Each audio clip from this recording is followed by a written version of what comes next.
নমস্কার, সাবনাভিক নিউজ নেটওয়ার্কে আপনাদের স্বাগত। টেস্ট পরীক্ষায় বসে পাশ করেও মিলল না অ্যাডমিট কার্ড। উচ্চ মাধ্যমিক পরীক্ষার আগে অথই চলে এক উচ্চ মাধ্যমিক পরীক্ষার্থী।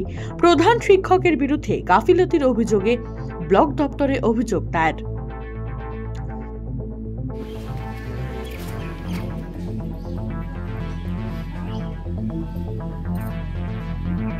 মালদা জেলার হরিশ্চন্দ্রপুর 1 নম্বর ব্লকের কনুয়া ভবানীপুরের ঘটনা। কনুয়া ভবানীপুর হাই স্কুলের দ্বাদশ শ্রেণীর ছাত্রী লিপি স্বর্ণকার। চলতি মাসের 16 তারিখ থেকে উচ্চ মাধ্যমিক পরীক্ষা। লিপিও পরীক্ষার্থী। উচ্চ মাধ্যমিকের রেজিস্ট্রেশন কার্ড পেয়ে গিয়েছেন, টেস্ট পরীক্ষাও দিয়েছেন। ফলাফল ভালোই হয়েছিল। পরবর্তীতে পরীক্ষার জন্য অন্যান্য বান্ধবীদের সঙ্গে স্কুলে গিয়ে নিয়ম অনুযায়ী ফর্ম ফিল আপও করে লিপি। কিন্তু কিছুদিন আগে যখন অ্যাডমিট কার্ড দেওয়া হলো, প্রত্যেকে পেলেও লিপি অ্যাডমিট কার্ড পায়নি। প্রধান শিক্ষকের কাছে জানতে গেলে প্রধান শিক্ষক বলেন, লিপি নাকি ফর্ম ফিল আপই করেনি। নাকি যে আমি ফর্ম ফিল আপ করিনি। স্যারের বক্তব্য এটাই যে তুই ফর্ম ফিল আপ করিস। হ্যাঁ স্যার, করেছিলাম আমি 16 ডিসেম্বর।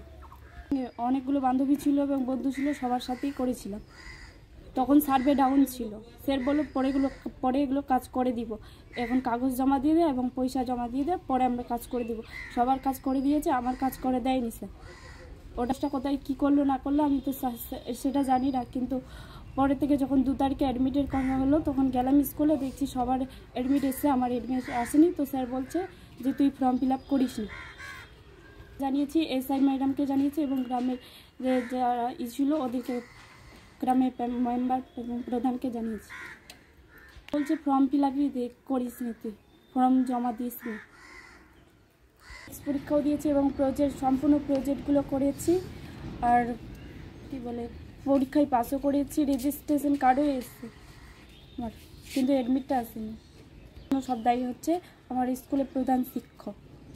গাফিলতিতে এরকম হয়েছে যে আমার এই স্যারের গাফিলতির কারণে যে নষ্ট হলো, তো এর দায় কে নিবে? আমার ফ্যামিলি পুরো গরিব, সারাদিন লেবারি করে দিন চালায়। এই ঘটনায় প্রধান শিক্ষক রাজা চৌধুরীকে দুর্নীতিগ্রস্ত এবং অপরাধী বলে তোপ দেখেছেন হরিশ্চন্দ্রপুর 1 নম্বর ব্লক পঞ্চায়েত সমিতির শিক্ষা কর্মাধ্যক্ষ নরেন্দ্রনাথ সাহা। প্রশাসনকে আবেদন করেছেন যাতে ওই পরীক্ষার্থী পরীক্ষা দিতে পারে। হ্যাঁ, এটা ঘটনাটা আমি শুনেছি, যদিও ঘটনাটা খুবই দুঃখজনক ঘটনা। তবে আমি এই কথাই বলবো যে কনুয়া ভবানীপুর হাই স্কুলের যে হেডমাস্টার মশাই রাজা চৌধুরী একটা ক্রিমিনাল লোক। স্কুলের এমন কোনো বিষয় নয় যার সঙ্গে ও জড়িত নয়, দুর্নীতির সঙ্গে জড়িত।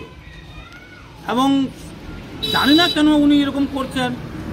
আমি আরও শুনেছি যে যার অ্যাডমিট কার্ড আসেনি, সেই লিপি স্বর্ণকার, ও তার সহপাঠীদের নিয়ে ফর্ম ফিল আপ করেছে একই দিনে। সবারই অ্যাডমিট কার্ড আসলো, ওর কারই অ্যাডমিট কার্ডটা আসলো না। মূলত হেডমাস্টারের গাফিলতির কারণে এই ঘটনাটা ঘটেছে। উনি যে কী করে হেডমাস্টার হলেন সেটা নিয়ে আমার বিশাল প্রশ্ন। তবে আমি ওর এই যে ঘটনাটা ঘটিয়েছেন, ওর চরম শাস্তি চাইছি এবং ঊর্ধ্বতন কর্তৃপক্ষকে বলবো একটা বিভাগীয় তদন্ত করা হোক এবং তদন্ত করে যাতে রাজা চৌধুরী উপযুক্ত শাস্তি পায়, সেটা আমি ঊর্ধ্বতন কর্তৃপক্ষের কাছে প্রেয়ার করছি। আপনি স্কুলের বিল্ডিংগুলো দেখলেই বুঝতে পারবেন যে উইদাউট পিলারের 3 তলা একটা বিল্ডিং। যে রাস্তা দিয়ে আমাকেও যাতায়াত করতে হয়, এলাকার মানুষ যাতায়াত করে ভয় খায় কখন যে বিল্ডিংটা আমার ভেঙে পড়বে। তার 3 তলা একটা বিল্ডিং, স্কুলের বিল্ডিং, উইদাউট পিলারে কী করে সম্ভব? এই কনস্ট্রাকশনটা তো অবৈধ। নিশ্চয়ই উনি এই বিল্ডিং থেকেও কাটমানি খেয়েছেন। পাশাপাশি স্কুলে প্রচুর টাকা পশ্চিমবঙ্গ সরকার বরাদ্দ করে, হ্যাঁ, সেই বিল্ডিংগুলো খুব নিম্নমানের। আপনি দেখলেই বুঝতে পারবেন দুর্নীতি করে। আমার কাছে খবর আছে যে মিড ডে মিলে উনি কাটমানি করেন। লিপির মা কাজল স্বর্ণকার ওই স্কুলে মিড ডে মিল রাঁধুনি। বাবা শিবু স্বর্ণকার দিনমজুর। অত্যন্ত কষ্ট করে লেখাপড়া করানো মেয়েকে। জীবনের অন্যতম বড় পরীক্ষার আগে প্রধান শিক্ষকের গাফিলতির জেরে মেয়ের এই সমস্যায় ব্যাপক দুশ্চিন্তায় পরিবারের লোকেরাও। সমস্যা সমাধানের জন্য হরিশ্চন্দ্রপুর 1 নম্বর ব্লক সমষ্টি উন্নয়ন আধিকারিকের কাছে লিখিত অভিযোগ দায়ের করেছেন তারা। আবেদন করেছেন জেলা শাসকের কাছেও। কিন্তু এখন দেখার, আর কয়েকদিন পরেই উচ্চ মাধ্যমিক পরীক্ষা, তার আগে এই সমস্যার সমাধান হয় কিনা। তানুজ জান, সাবনাভিক নিউজ, মালদা। সমস্ত খবরের আপডেট পেতে লাইক করে সাবস্ক্রাইব করুন সাবনাভিক নিউজ। সেই সঙ্গে বেল বাটন প্রেস করতে ভুলবেন না। আপনাদের একটা সাবস্ক্রিপশন আমাদের জন্য অত্যন্ত মূল্যবান। জয় হিন্দ।